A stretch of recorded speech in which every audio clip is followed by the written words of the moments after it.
Bonjour et bienvenue dans cette quatrième édition du concours Diplomatico.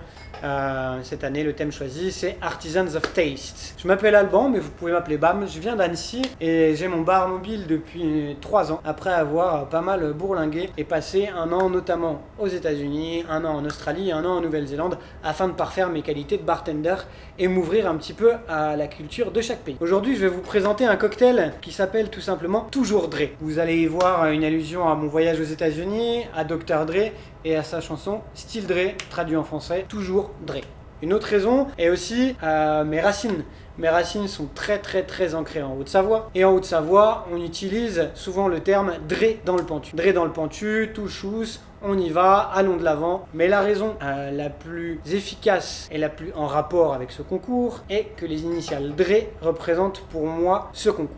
Ce concours est basé sur une démarche responsable et écologique. Voilà pourquoi ce cocktail s'appellera Toujours Dre.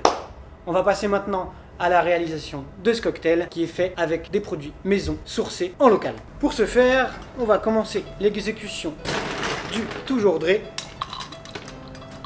en rafraîchissant son verre. Premier ingrédient sera pour le coup à partir de ce miel de lavande de Haute-Savoie avec lequel on a fabriqué un sirop de miel. Donc un sirop de miel de lavande. Pourquoi un miel de lavande? C'est possible en Haute-Savoie.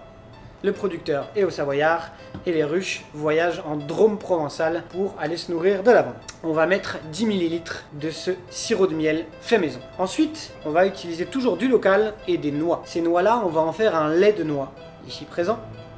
Le lait de noix, on va faire bouillir de l'eau dans lequel vont infuser les noix pendant 5 à 10 minutes. On les mixera par la suite et on les passera à l'étamine pour obtenir ce lait de noix. La pâte qui résultera de tout ça, on la réutilisera pour le biscuit de la fin. On va mettre 15 ml de ce lait de noix fait maison. Ensuite, le troisième ingrédient est un ingrédient que vous ne verrez pas forcément partout. On peut utiliser de l'œuf comme émulsifiant. Pour ma part, j'utilise dans une démarche éco-responsable et surtout, pour le coup, dans une démarche zéro waste, de l'eau de pois chiche. Hashtag Aquafaba. On va récupérer simplement l'eau dans laquelle les pois chiches ont évolué pendant un certain temps afin de créer notre émulsifiant. Quatrième ingrédient à ce cocktail, on va utiliser un vermouth rouge de chez Routin. Routin qui est à Chambéry, juste à côté de chez moi, à environ une demi-heure. On va au préalable infuser de l'hysope dedans. L'hysope, si vous ne connaissez pas, on est sur un aromate typiquement au Savoyard. On va utiliser 15 ml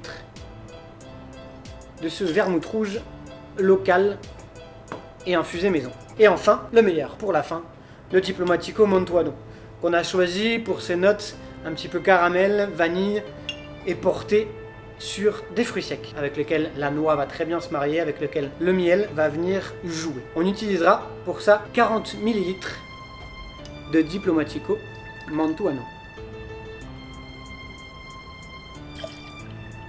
On va opérer un premier shake. Ce premier shake sera sans glace. Pourquoi? Simplement afin d'émulsifier notre cocktail. Créer une belle mousse grâce à l'Aquafaba, hashtag eau de pois chiche, qu'on a utilisé pour ce cocktail. Le shake doit être énergique afin de créer la plus belle mousse possible.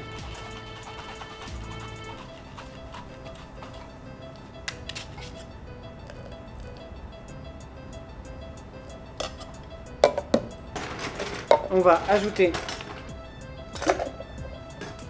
2 glaçons dans notre shaker.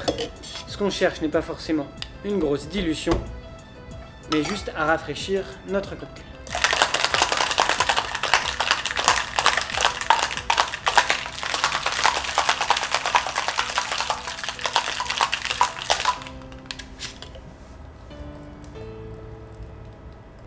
On va venir se séparer des glaçons. Maintenant que le cocktail est frais, la mousse doit être belle et dense.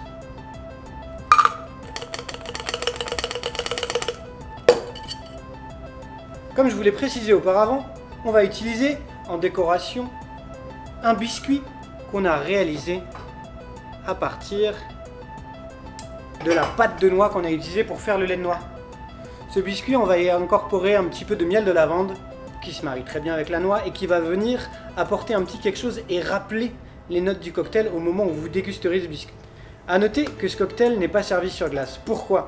Simplement parce que des arômes vont arriver à mesure que le cocktail se réchauffe dans votre main. Goûtez-le une fois que je vous le sers, regoûtez-le 5 minutes après. Vous y verrez des nuances qui vont être apportées à ce cocktail. Et voici, toujours Dre, venant de Haute-Savoie, by Bam.